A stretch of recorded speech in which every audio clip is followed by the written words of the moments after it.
Feliz sábado. A continuación, este canto es para honra y gloria de Dios.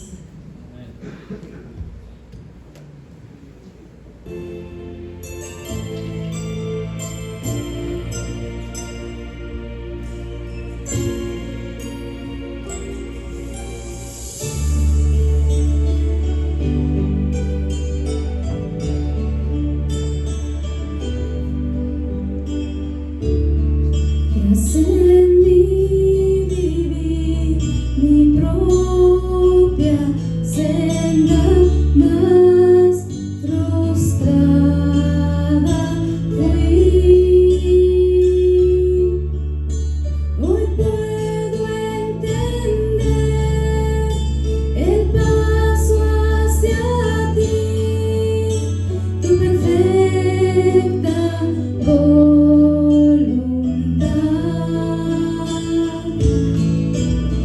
Yo quiero lo que quieras para mí, lo que tú me pidas he de hacer, pues yo sé que sabes lo que es mejor. Yo quiero lo que quieras tú. Tal vez pasaré por tiempos duros, lejos del hogar, mas tras la aflicción el gozo vendrá, pues tu amor me guardará. Yo quiero lo que quieras para mí, lo que tú me pidas he de hacer, pues yo sé que sabes lo que es mejor. Yo quiero lo que quieras tú. Contenta estoy, me has enseñado a rendirme a ti, confiando estoy en tu voluntad, pues mi vida sostendrás. Yo quiero lo que quieras para mí, lo que tú me pidas he de hacer, pues yo sé que sabes lo que es mejor. Yo quiero lo que quieras tú. Yo quiero lo que quieras para mí, lo que tú me pidas he de hacer, pues yo sé que sabes lo que es mejor. Yo quiero lo que quieras tú.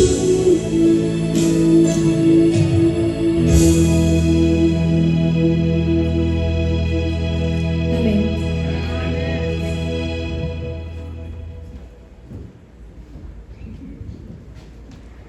Estamos muy contentos y agradecidos con nuestro Dios por tantas bendiciones que nos ha dado. Y agradecemos a Yamilet también por el bonito canto que tuvo con nosotros en este momento. Agradecemos a todos los presentes. Agradecemos a la hermana de Anthony, que cuando Anthony pasó aquí y su mamá, algo se le atoró, se paró como un resorte a auxiliar allá. Qué bendición, que Dios te bendiga. Te esperamos aquí y que siempre nos ayudes allá cuando Anthony, o cuando quieras, ahí estamos. El pastor Omar estará con nosotros. Es su tiempo. Gracias. Ya me ganó las palabras que iba a decirte, estamos bien sintonizados. Nena, me dijiste, ¿verdad? Que te dijéramos. No, estuve un ratito escuchándola en la clase de los jóvenes. Tenemos una instructora para jóvenes. Extraordinario trabajo que estás haciendo ahí. Y apreciamos mucho que jóvenes vengan a apoyarnos en este santo ministerio. ¿Cuánto le damos las gracias? Amén. Amén. Que el Señor te siga bendiciendo. Y bueno, ¿qué tenemos aquí? La gran huida. También le titulé el factor pez, pero a veces hay que cambiar un poquito algunos conceptos. Van asociados. ¿Ustedes reconocen esa escena?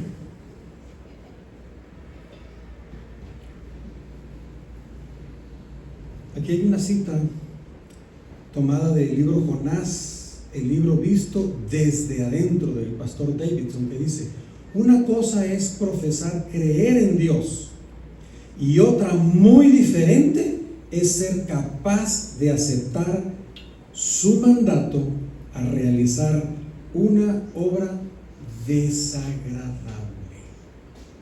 Pues es obedecer a Dios o profesar creer en Él, y otra cosa es querer hacer una obra que Él nos manda hacer y que esa obra sea desagradable.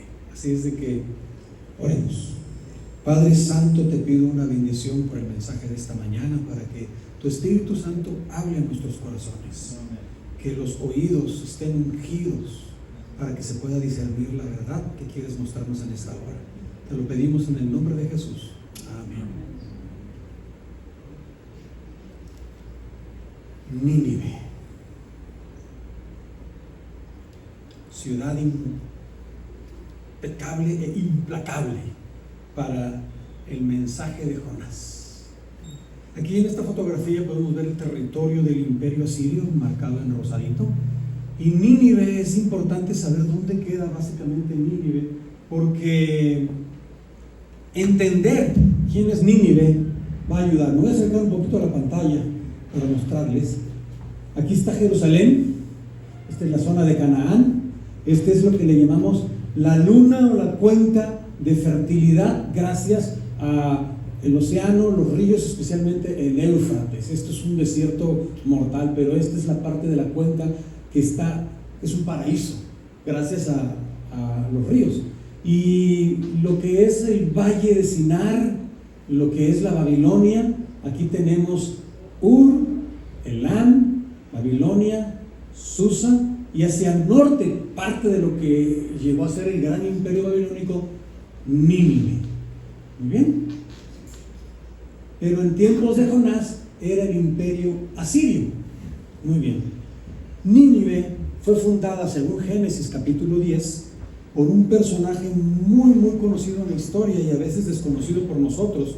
Cuando leemos las genealogías en el Génesis, llama la atención que nombre tras nombre, pero cuando se menciona el nombre del fundador de Nínive, se le dedican varios versículos, lo cual implica que es un personaje importante. Leo en Génesis capítulo 10, de los hijos de Cam estaba Cus, Misraim, Fut y Canaán.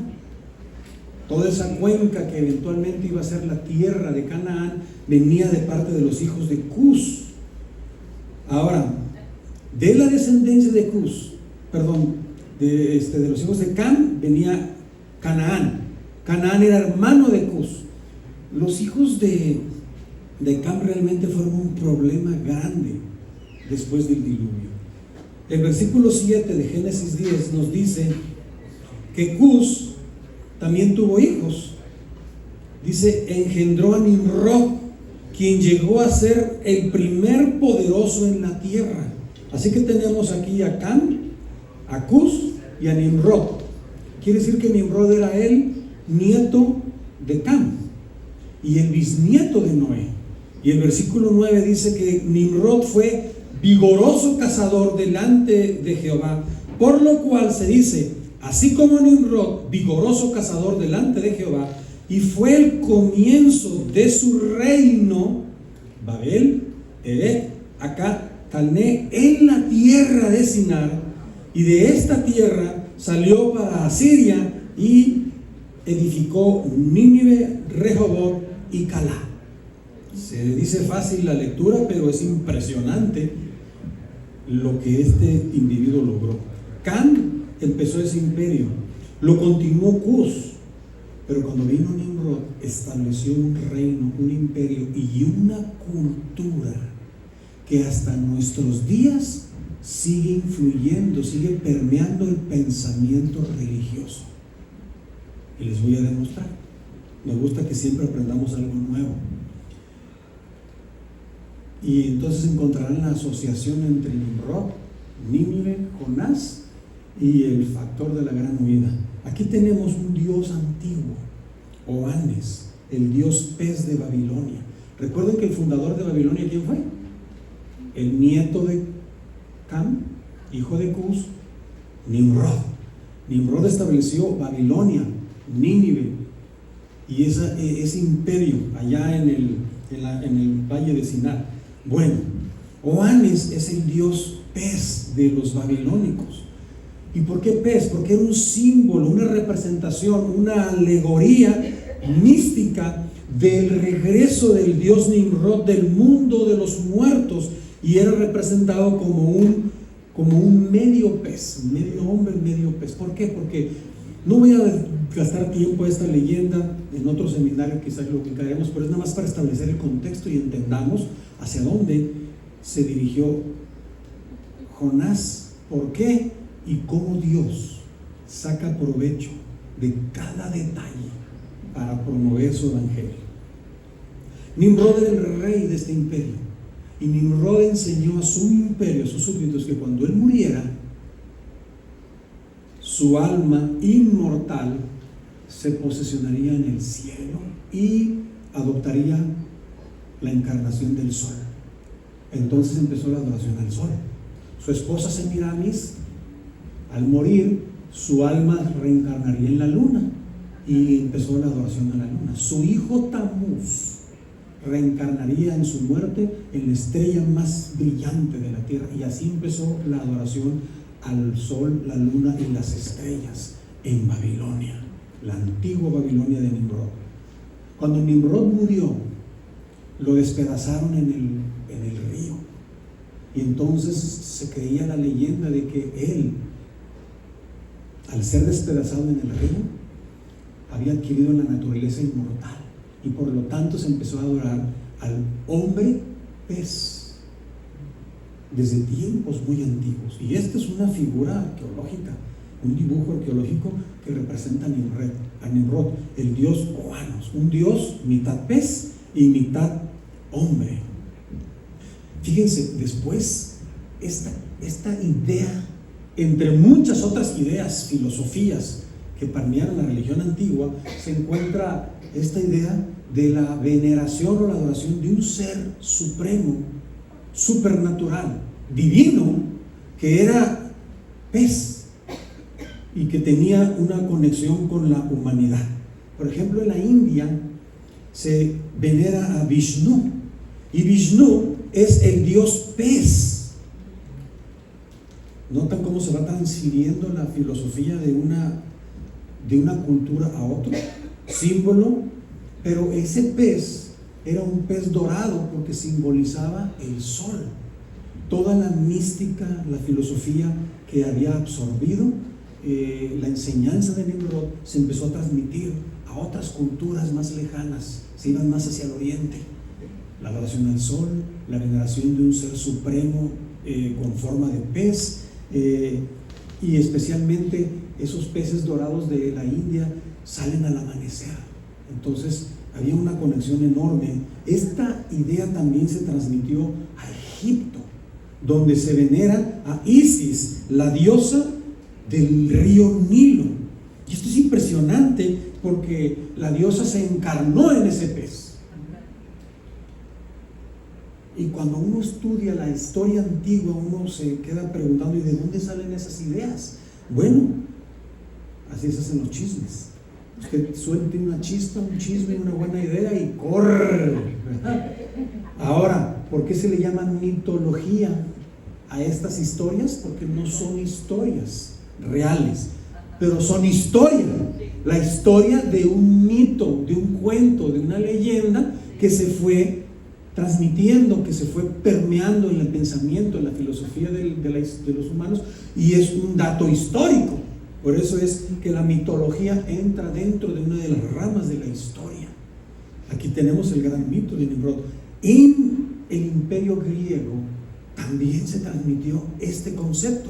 Ustedes han escuchado del gran Poseidón o del gran Neptuno, que también es dibujado como mitad hombre y mitad pez, gobernante de las profundidades del mar. Este personaje sale en la película de Aquaman con un trinche, toda la simbología. El trinche tiene un palo recto, un palo ondulado, un palo recto, un palo ondulado, que son los símbolos de los rayos solares y de las fuerzas cósmicas gobernadas por las energías humanas, mayormente sus potencias sexuales. El rayo recto representa la fuerza sexual masculina y los rayos ondulados demuestran las fuerzas sexuales femeninas. Y se creía en la adoración antigua de Nimrod que adorar a los dioses mediante orgías, música fuerte que instara al movimiento del cuerpo, a la pasión humana, y tener orgías era adorar a los dioses. Y entonces se bebía, se alcoholizaba la gente, comían y hacían fiestas y muchas orgías, y eso provocaba a los dioses para que derramaran su semen sobre la tierra y hubiera fertilidad. El semen de los dioses era la lluvia, y eso traía fertilidad. Y recuerden que la cuenca de Babilonia, la cuenca del Valle Sinar, regada mayormente por el Éufrates y por el Tigris, era una zona muy fértil, y ellos le adjudicaban a sus dioses y a sus sistemas de adoración esa bendición. Interesante la filosofía: adoración al pez, hombre, adoración al sol, y a través de una liturgia netamente sexual, muy, muy fuerte. Recuerden que la sexualidad humana no es pecado. El impulso sexual fue establecido por Dios, pero es uno de los impulsos más fuertes. Son más fuertes que el hambre. El hambre es otro impulso muy fuerte. El ser humano mata por comer. El hombre ha matado por satisfacer el impulso sexual. Y Satanás lo sabe y ha logrado gobernar. Uno de los arqueólogos que más me llama la atención y que más he estudiado es el arqueólogo Layard. Es uno de nuestros arqueólogos adventistas. Él escribió un libro llamado Nínive y Babilonia bajo sus descubrimientos. Este fue uno de mis profesores en la clase de arqueología, y uno de los libros que más leímos. La clase de arqueología, recuerdo cuando nos daba el pastor Guillermo Quirós, que está de pastor en la iglesia de la Sierra, y unos diplomados que tomamos con el pastor Layard. Impresionante cuando el pastor Quirós nos daba clases. ¿Dónde está la Rodi? Bueno, que se acordaría Rodi. No es lugar, es impresionante, pero no es lo mismo. El pastor Quirós es un hombre muy erudito, una retención de datos tremendo, pero no es lo mismo que un profesor que se aprendió los datos, te ve la clase de arqueología, que un arqueólogo que escarbó, que se empolvó, que encontró. Y así es el profesor Layard. Cada sacerdote, esta es una fotografía que él nos muestra, cada sacerdote es representado vistiendo una mitra en forma de cabeza de pez. Y es interesante que uno de los dioses de Babilonia se llama Dagón. Dag significa pez, On significa sol. Otra vez tenemos esa correlación entre Dios y pez, y un sistema de adoración hacia ese sistema. Y este tipo de representación de los sacerdotes en Babilonia, ustedes observan el perfil, se ponían ese tipo de mitra Y es impresionante que la arqueología, como dijo Jesús, si yo callo, las piedras hablarán por mí. Aquí tenemos esa representación de Dagón, muy común y muy descrita en relieves que el arqueólogo Layard presenta en sus investigaciones. La cabeza de pez formaba una mitra sobre el hombro, dejando caer un atuendo que por detrás caía como una cola, permitiendo la exposición de las extremidades del cuerpo y de los pies. Era su atuendo. Interesante, ¿verdad? Aquí tengo otra fotografía también de un relieve asirio, donde un sacerdote pagano es representado usando esa mitra y aparentaba ser mitad hombre y mitad pez. Este es un relieve en el templo de Asiria, en el Museo de Pérgamo, en Berlín. Interesante. Aquí tenemos una figura, unos dibujos también en relieve, y esto ya es en Asiria. Aquí tenemos una fotografía pintada del dios Dagón, el dios pez, claramente pintado con su mitra y su atuendo. Interesante. De Asiria y Babilonia nos movemos un poquito hacia Roma y encontramos que las mitras han sido universalmente usadas en el catolicismo por los papas, por los cardenales y obispos, y no existe ningún origen cristiano para este símbolo. La mitra tiene su origen en los misterios antiguos del este. Recuerden que la mitra era un símbolo de poder que usaban los sacerdotes. De ahí se denominó una religión llamada mitraísmo. El mitraísmo es un sistema de culto al sol directamente. ¿Entienden la correlación? Y entonces el sacerdote usaba la mitra como símbolo de autoridad, de ser el jefe. Pero la mitra era forma de un pez. ¿Y qué tiene que ver todo eso con el cristianismo? Cibeles es la diosa del Asia Menor y de Siria, y ahí le encontramos usando una mitra episcopal sobre su cabeza. Y sobre esa idolatría el apóstol Pablo tuvo que trabajar muchísimo en tiempos del establecimiento de la iglesia apostólica. Es impresionante que el líder de la iglesia católica a menudo muestra en forma pública el uso de esta mitra, y esto es una de las evidencias más visibles de que el culto al sol ha continuado bajo el nombre de la supuesta llamada cristiandad, pero nada tiene que ver con la doctrina bíblica. Pero la mitra es usada para establecer una línea de poder y de autoridad. Ahora vamos a hacer el giro y nos vamos a Jonás 1:3. Hay mucho que estudiar, pero tenemos poco tiempo. Leemos Jonás 1:3. Jonás se levantó para huir. ¿De qué? Dice la escritura, de la presencia de Jehová. ¿Y a dónde huyó? A Tarsis, el lado opuesto de Nínive. Tarsis es lo que podríamos decir España, la Nueva España. Segunda palabra que enfatizo. Y descendió a Jope y halló una nave que partía para Tarsis, y pagando el pasaje, hago énfasis a pagando el pasaje, entró en esa barca para irse con ellos a Tarsis, lejos de la presencia de Jehová. 4 elementos fundamentales que vamos a discutir esta mañana: huir, descender, pagar un precio y estar lejos de la presencia de Dios. ¿De qué huimos? Huimos de todo aquello que nos causa miedo, ¿cierto? Yo no sé, ya a mí me ha dicho que cuando ella queda en fase de pánico se queda paralizada. Todavía no la he visto en una fase de pánico, pero a mí me ladra un perro y ese perro no lo divide una reja ni está amarrado de una cadena, yo no voy a esperar a verle los dientes ni sentir el aliento de ese perro. Mis pies se pueden mover más rápido de lo que usted se imagina cuando un perro me ataca o intenta mostrarme que no le soy simpático. Cuando era joven íbamos a recolectar en la época de septiembre, octubre. ¿Se acuerdan que todavía existía en nuestros países la recolección? Aquí todavía existió un tiempo. Íbamos todos los jóvenes y la iglesia a recolectar fondos para ADRA, para el sistema de asistencia y de desastres. Y ahí íbamos los conquistadores y los días mayores a recolectar. Yo fui con mi primo y entro a un patio y mi primo veo que se amarró atrás y yo siempre fui atrabancado.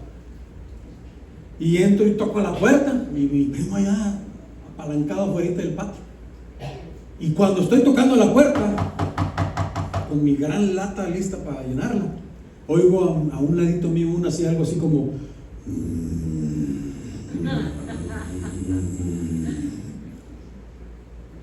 que yo desayuné. Y vuelvo a escuchar un poquito más intenso. Dije, caray, ese no fui yo. Y volteo como de reojo y me estaba sonriendo un hermoso San Bernardo. Ay, papá. Dice mi primo que quedó admirado, que lo que me tomó unos 15 segundos de la entrada de la reja a la puerta, me tomó 2 segundos en volver a salir. ¿Cómo? No sé, pero yo no me puse a averiguarlo. Un San Bernardo sin cadena y sin reja, rugiéndome a un lado, yo no quería entrar en una plática con él. Cuando uno tiene miedo, uno huye y realmente uno huye. Y yo huí. Vamos a definir 6 términos, 1, 2, 3, 4, 5 términos. Jonás significa paloma, y la paloma que él representaba era una paloma mensajera. Tarsis significa la voluntad humana. Nínive significa la voluntad divina. La tormenta que enfrentó Jonás significa problemas, dificultades. Y el gran pez significa la providencia. No me meto a leer todo el libro de Jonás, son 4 capítulos pequeños, lo leeremos en un ratito, pero asumo y entiendo que la mayoría hemos leído esos 4 capítulos de Jonás. Si no, tómale tiempo esta tarde, lo lees en un ratito. Pero aquí tenemos algunas llaves para entender mejor el libro de Jonás. Ahora, ¿cuáles son las causas de la desobediencia? Todos sabemos que Jonás desobedeció y voy a proponerle 3 causas. Número 1, temor. ¿Temor a qué? ¿Quiénes eran los asirios? Recuerden que los nínives eran parte del imperio asirio. Los asirios tenían conquistado a Jerusalén y a todo el reino de Israel.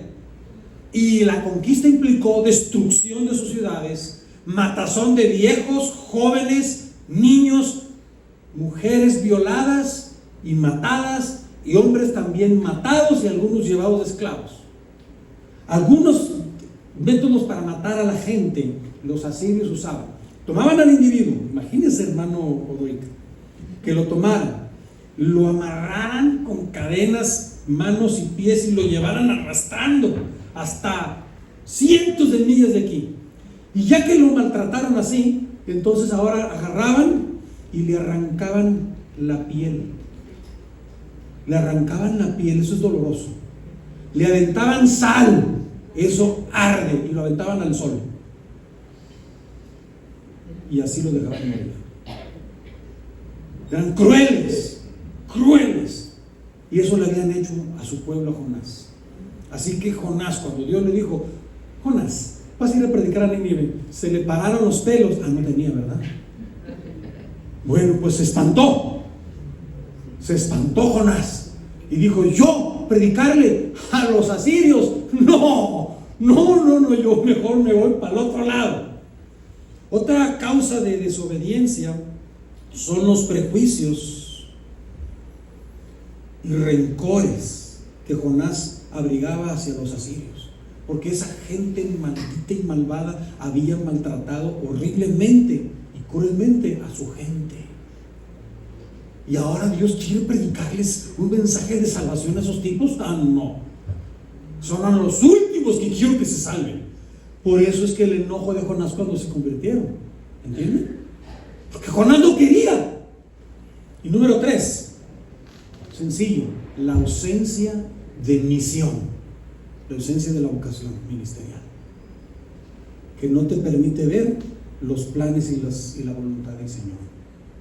¿Cuáles son las 5 implicaciones de desobedecer a Dios? Y estuvimos con Asa entendiendo que nosotros en algún momento dado hemos huido de la voluntad de Dios y hemos resistido la voluntad de Dios y hemos desobedecido. Aquí están las 5 implicaciones. Número 1, te aleja de Dios. 2, es un camino descendente. Número 3, tiene un precio y casi siempre elevado. 4, siempre tienes pérdidas. Y número 5, termina en tragedia. ¿Te has sentido identificado alguna vez con estas consecuencias? ¿Saben? En Mateo 8:31 me sorprende lo que la Biblia dice. 8:30.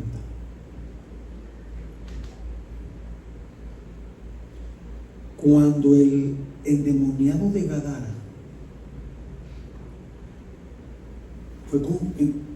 confrontó a Jesús, o mejor dicho, Jesús confrontó al endemoniado. ¿Se acuerdan el pedido que hicieron los demonios, la legión que había dentro? ¿Se acuerdan? No querían salir, pero ante la autoridad de Jesús tenían que salir de ahí y dijeron, déjanos ir a esa manada de cerdos que hay. Es lo que dice Mateo 8:31. Esa parte de la historia la tomo como un punto de referencia, porque cuando desobedecemos a Dios, las consecuencias que vienen implican que los demonios no descansan. Los demonios siempre están buscando a dónde ir, a dónde meterse, a dónde hacer daño. Y mientras hay liberaciones en la iglesia cristiana, muchos cristianos fríos no se dan cuenta que nos exponemos a las influencias de poderosos espíritus que están buscando a dónde irse a meter. Y a veces voluntariamente abrimos nosotros mismos las ventanas, las rendijas, para meter influencias malignas a nuestra vida, a nuestro hogar. No andes hojeando ningún material espiritista. El zodiaco es material espiritista. Eso de andar leyendo Piscis, Géminis y todo, lo repetiré una y otra vez, es material espiritista. Es un sistema de culto, es una filosofía que se hizo religión, y ahora utilizan lo astronómico como una religión y se hizo astrología. Pero eso viene desde tiempos antiguos, desde Nimrod, la veneración y el respeto a las fuerzas astrales. Leo los siguientes pensamientos y me acompañan. Cuando hemos desobedecido, cuando hemos tratado de escapar de la convicción que Dios nos ha producido, cuando Dios ha dicho una cosa y nosotros hacemos otra, eso podría haber sido también el fin para nosotros. Dios no está obligado a seguir tratando con nosotros, especialmente cuando arruinamos las cosas o cuando cometemos errores en grande. Sin embargo, aunque su amor es demasiado grande para comprenderlo, Él sigue trabajando con nosotros a pesar de nuestros errores repetidos y mayúsculos. ¿O acaso no te has equivocado tú en tu caminar cristiano? ¿En tu vida personal? Tenemos una buena lista de errores, equivocaciones, de desobediencias a voluntad propia. La pregunta que hago aquí es, ¿qué pasaría si todo lo necesario para que Dios nos desechara fuera sencillamente un gran error de nuestra parte? ¿Saben que Dios desechó a su propia nación? Y le dijo a Amós respecto a Efraín, la tribu de Efraín, déjala, es dada a idolatría, ya no voy a interceder, ya no intercedas, olvídate, déjala. Que Dios dijera algo así, porque nosotros perseveramos en error tras error, en desafiar la misericordia y la gracia de Dios. A pesar de que Jonás rechazó a Dios, Dios no lo había rechazado. Dios lo siguió. Dios te sigue a ti también. No importa cuán insistentemente lo hayas rechazado, no importa cuánto huyas de Él, Es un eterno enamorado que te buscará hasta conquistar tu corazón.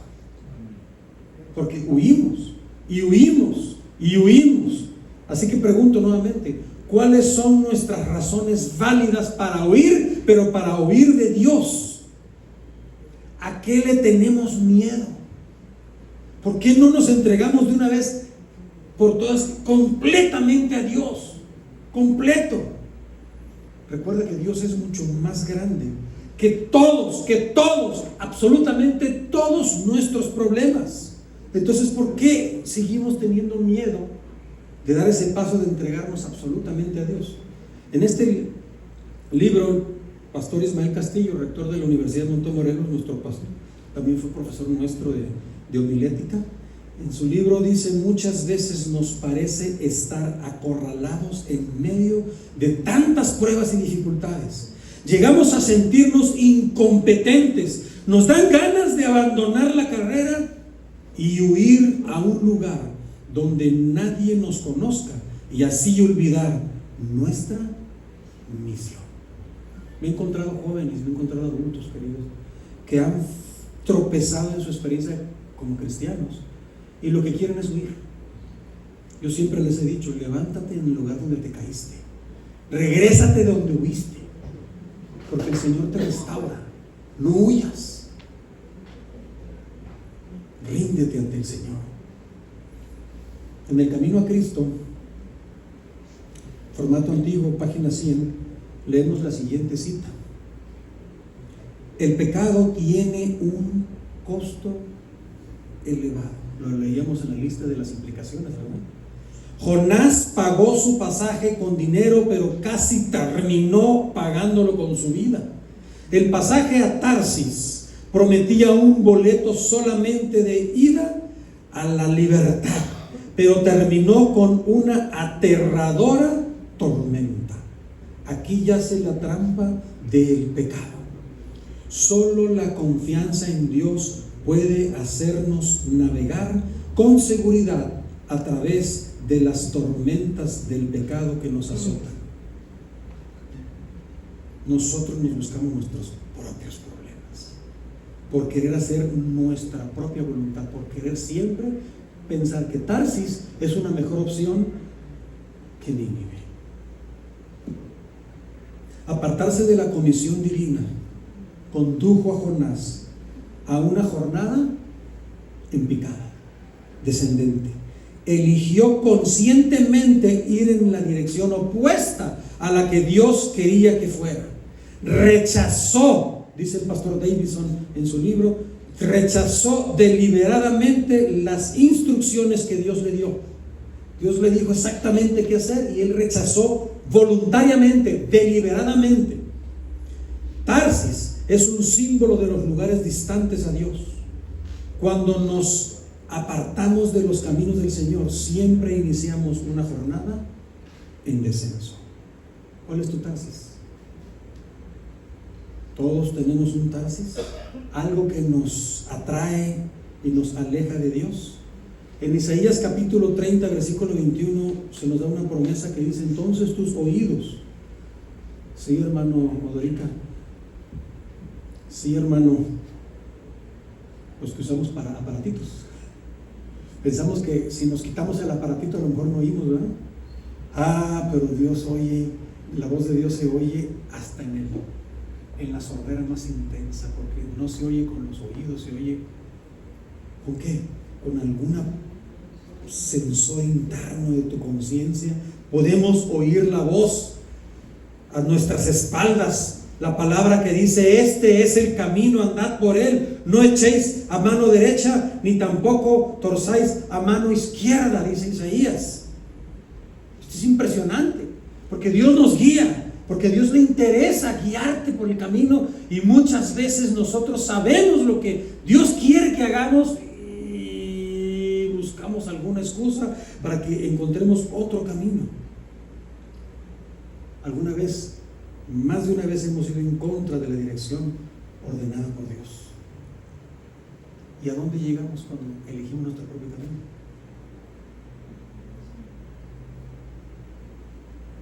¿Cómo y cuándo te das cuenta que te has apartado de la voluntad de Dios? Quiero escoger a la pareja que yo quiero. Y voy a usar las palabras que la semana pasada uno de nuestros líderes en el negocio nos compartió, y las voy a aplicar a la experiencia espiritual. Y él dijo: no es lo que tú quieres, sino el que quiere. Yo diría, no es lo que tú quieres, sino lo que Él quiere. Muchas veces yo no quiero hacer algo.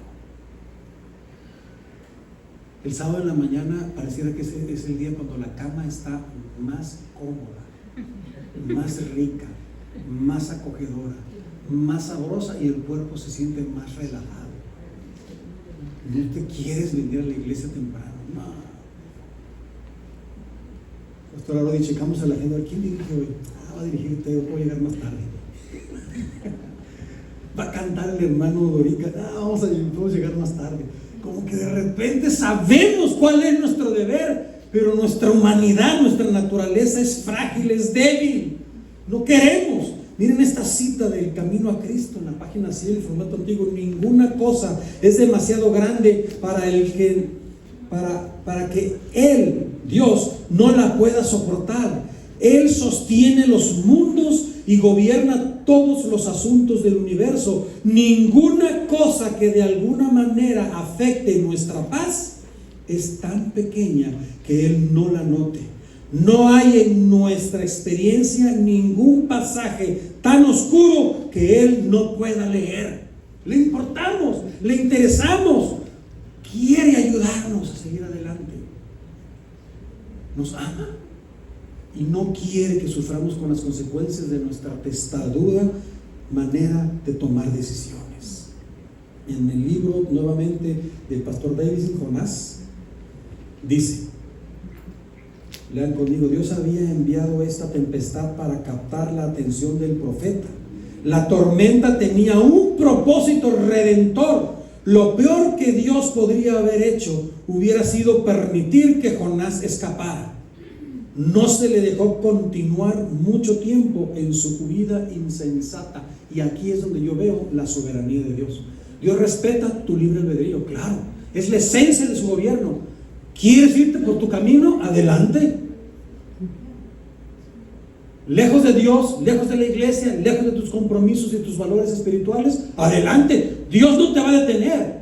Dios no te va a arrancar ni el cigarro, ni una copa de licor, ni esa revista, ni esa lectura, ni ese tiempo que estás usando, ni esa adicción en la que estás cayendo. No te la va a quitar así de un jalón. Pero llega un momento cuando Dios muestra su soberanía. ¿Qué es soberanía? Poder absoluto. Un poder que nadie puede cuestionar. Y es el poder que Dios tiene derecho a ejercer sobre cualquiera de los que son sus criaturas. Y Dios le había dado una orden a Jonás: vas tú y vas y predicas a Nínive, porque yo puedo mandar ángeles, puedo elegir a otro, pero yo quiero que seas tú. Y Jonás dijo: no, papá, yo me voy para otro lado y que predique otro.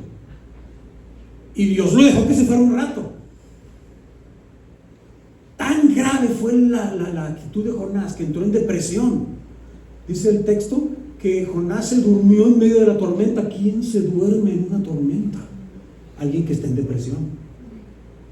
Y después, ¿quién prefiere morir antes que querer vivir para enfrentar una tormenta? Cuando las consecuencias son enormes, después de la depresión, después de esas ganas de nada, viene: no, pues mejor me muero. Arrójenme al mar y resolvemos el problema. Estaba en un grado de depresión severo. Y Dios dijo: hasta aquí te voy a dejar. Y preparó un gran pez. No era una ballena, clarifico.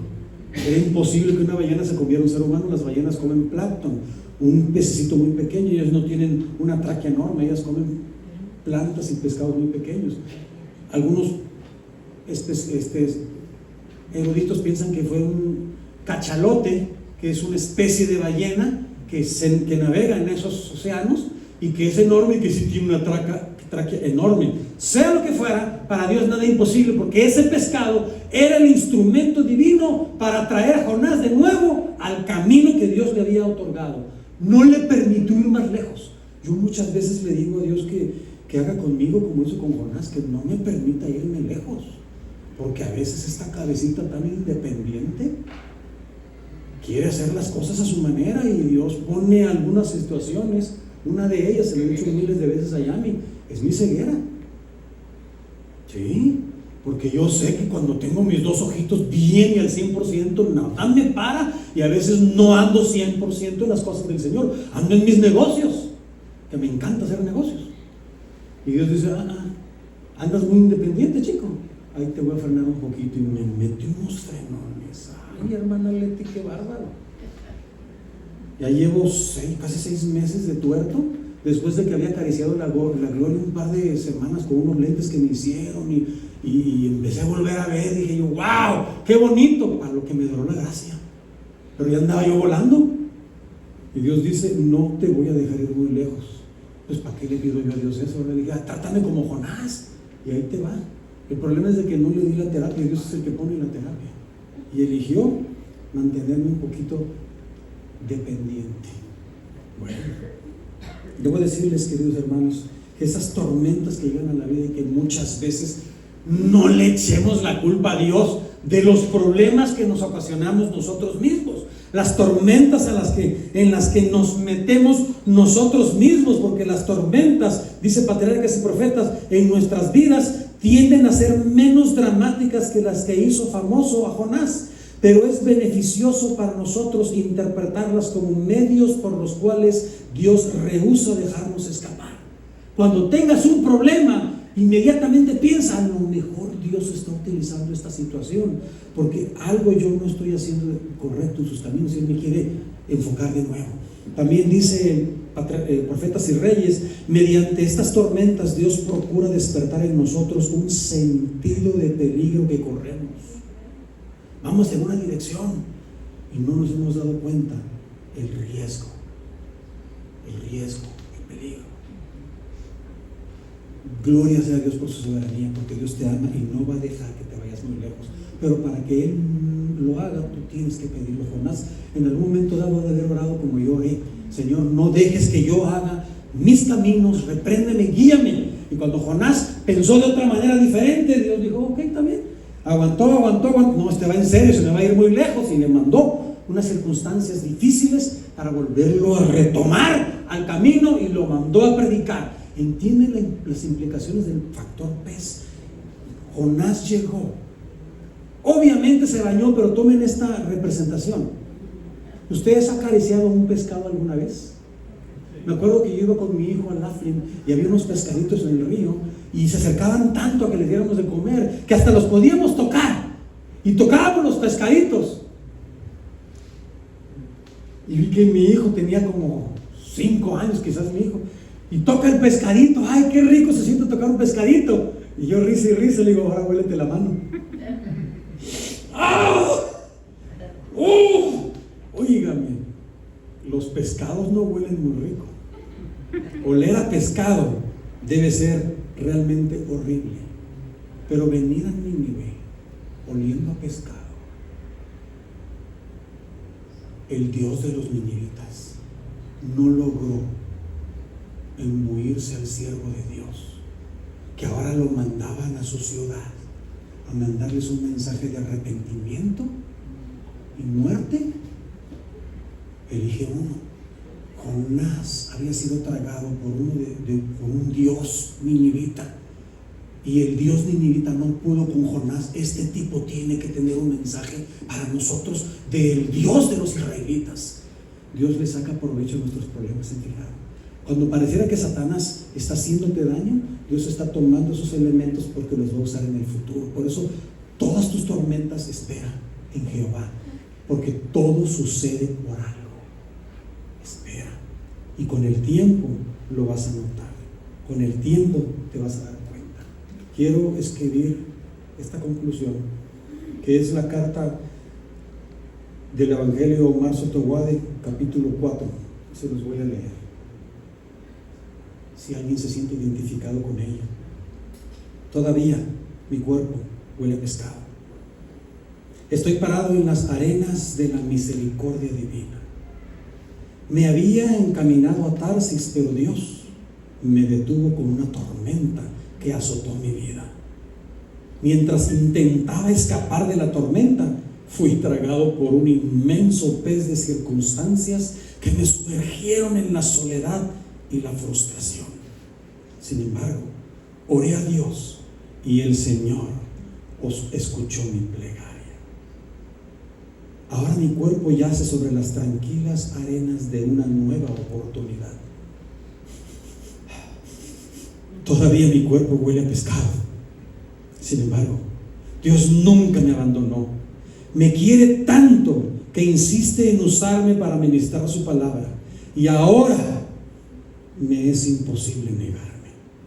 A Dios ya no le interesan mis intenciones de viajar a Tarsis, pues Él reencaminó mis pasos rumbo a Nínive, el lugar donde Él quiere usarme para ministrar su palabra.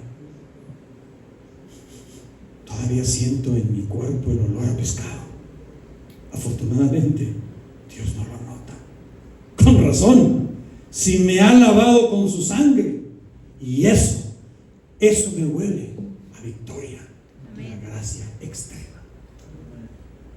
Tú hueles a pescado, créelo o no, hueles a pescado, porque todos hemos pecado y hemos sido destituidos de la gracia de Dios. Algo tenemos que huele mal, una tendencia y una inclinación natural a hacer lo que se nos pega la gana. Pero no te preocupes, si tú le pides a Jesús que tome tu vida,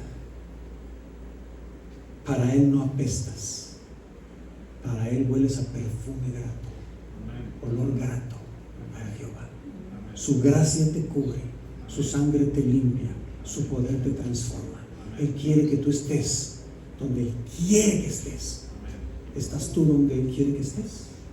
¿Es San Jacinto donde Dios quiere que estés? ¿O Dios quiere que estés en otro lado?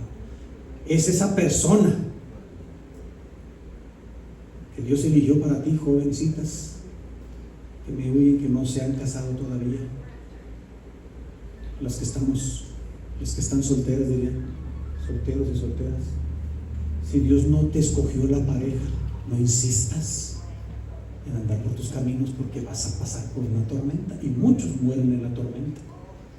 A veces hay que esperar, porque Dios lo va a mandar a tu camino. Dios lo va a mandar a tu vida si es que vas en el camino correcto. Deja que Dios lo traiga a tu vida. Y si te tienes que deshacer de alguien, no es porque lo odies, no es porque no sirva esa persona, es porque Dios tiene algo diferente para ti, que no eres esa persona. Renuncia a esa persona.